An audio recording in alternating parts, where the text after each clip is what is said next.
Welcome back for another segment of Action Figure Obsession here on the Avian and Loaded channel, and I've been talking about it for quite some time, and finally kind of put it together, at least the first draft of my Avengers villain shelf here. Let's see if I can shed a little light on the subject without washing everything out. So originally I was thinking about it being a little more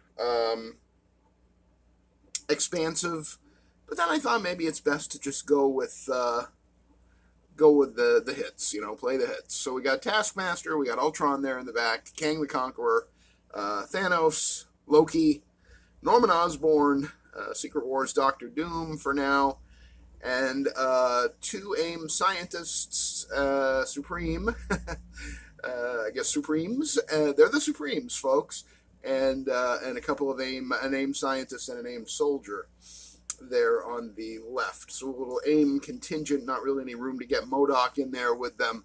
But it's still a work in progress for now. So the way the Avengers Tower display currently stands, the primary display is my main Avengers shelf here with most, if not all, of the super important Avengers and founding Avengers. And we got the West Coast Avengers here, including that 5-pack Amazon with Henry Pym and Tigra and Centurion, Silver Centurion, Mockingbird, and Spider-Woman, plus Wonder Man there in the back, and U.S. Agent, and the West Coast Avengers version of Moon Knight from a couple of years ago. Then the Avengers Supervillains display, then of course the Defenders, and then my Asgard shelf, which still needs work, and a whole bunch of animals hanging out, and just kind of some stuff here. This is really not a display so much as it is just a way to keep my large Asgardian figures plus Death's Head there in place while I figure out what to do with them. But I did want to show you what I did with the Avengers bad guys for now. How I managed that, by the way, was that I cleared out half of the Shield display shelf and moved in Hydra, which in Hydra, they're kind of, sorry, this is really not a good angle. Hydra is, an Avengers opponent, certainly, but I thought, they could share space with Shield. That kind of makes sense to me. Hopefully it does to you too. So that's where they're living now, here on the in the secret bunker with all my Shield guys and gals. And what that did do was leave some homeless people here. These guys here, sort of my Punisher display, which there's not much to. I mean, we got your Bushwhacker and your Nick Fury from the Punisher 2-pack, and the Punisher from the Punisher 2-pack, and Jigsaw, and the MCU Stealth Cap with a custom prototype shield, and Jigsaw there. There's some Alex Ross lighting for you, huh? Got an Agent Ross, not sure where he's going to end up. And then I got to do something with this Commander Rogers body. It's got a MCU Hydra head on it right now. And then, of course, Agent Venom with a like plasma rifle from Hydra. Actually, it's from the MCU Hydra figure. So these guys are temporarily without a home. But it's only 1, 2, 3, 4, 5, 6, 7, 8 figures. I'm really good at counting now. I've been practicing. So eight of those guys, got to figure out where they're going to go. Pretty happy with the Avengers Tower concept now. 2 full shelves of Avengers and West Coast Avengers, and then some of their most fearsome villains and opponents, and aggravations and so forth. I can get some LED lighting in here for these guys. I think I like, because I do like this cabinet, and I do like kind of the character displays, except for the bottom. That definitely still needs work.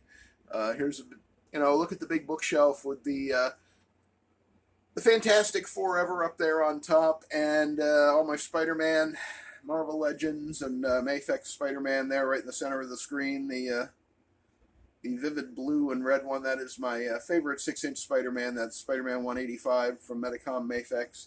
My Bronze and Silver Age shelf. I know I mentioned that a lot, but I haven't really gone into any great detail. But I'm thinking Groot should be on the Jack Kirby shelf. I don't know if you have any thoughts about that. Leave it in the comments. But yeah, this shelf is basically the stuff I was reading in the late 70s and early 80s.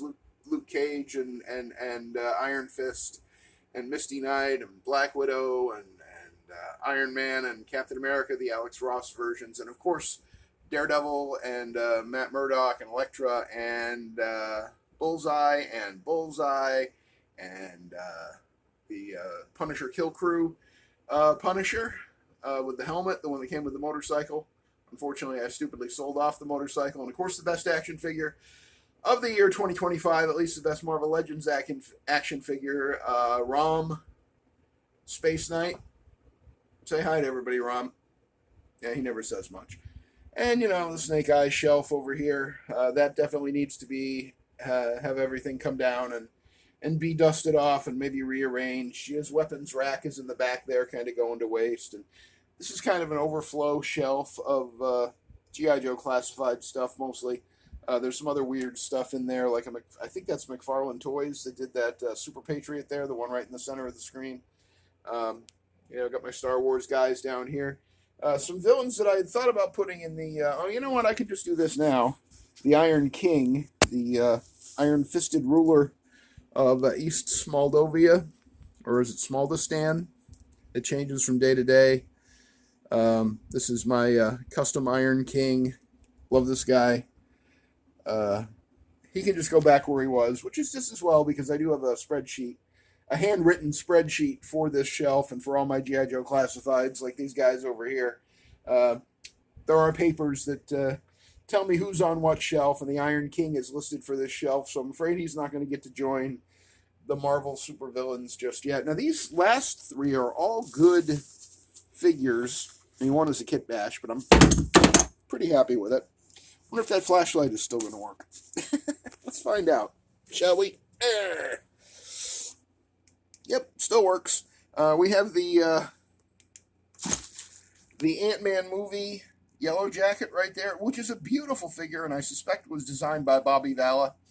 It has very much a similar feel to his Swarm figures from the Action Force line at Valaverse. We have my Kit Bash Militant Red Skull. He's too good to just leave in there. I don't know, I'm going to think of something. And then, of course, the Scourge of the Underworld, Demolition Man here. He's small enough that I suppose I could find room for him in here. I mean, maybe I could even find room for him in there right now. Let's just turn his head in the correct orientation and see. He's a tiny little Marvel Legend Demolition Man, unfortunately. But let's see if he'll go maybe in front of the AIM guys. What do you think? Well, there he is. I don't know. I can still see the AIM guys.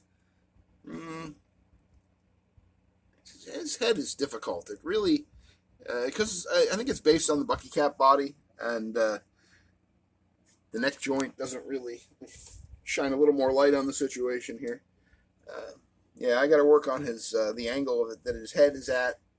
It's a little weird, but yeah, I'll throw him in there. There's certainly room for the Scourge of the Underworld, aka Demolition Man, in this nascent Avengers Supervillains. Did I mention Thanos, by the way, that he's back there manipulating from the shadows? I don't remember if I mentioned him or not, but he's there. That's the Walmart exclusive Thanos from 10 years or so ago. He was a repaint and a much bigger upgrade over the Thanos Build-A-Figure that they had done a year or two before that. I do like having Norman Osborn here in the blue suit among all these guys. You know, all these fabulous costumes, and here he is just striding in his bespoke suit to call the shots. And, of course, my Taskmaster custom. So that's going to do it for this quick look at my Avengers Tower and Hydra display overhauls. Hope you found it of interest. If you liked the video, please give it a thumbs up. If you hated it, give it a thumbs down. Leave a comment. Tell me who's missing from these displays. Is there somebody missing from my Avengers display or my Hydra display? There probably is, and maybe I have them, and maybe I just don't have room to throw them in there, or maybe I disagree with you, and they should be somewhere else. Who knows? It could be anything.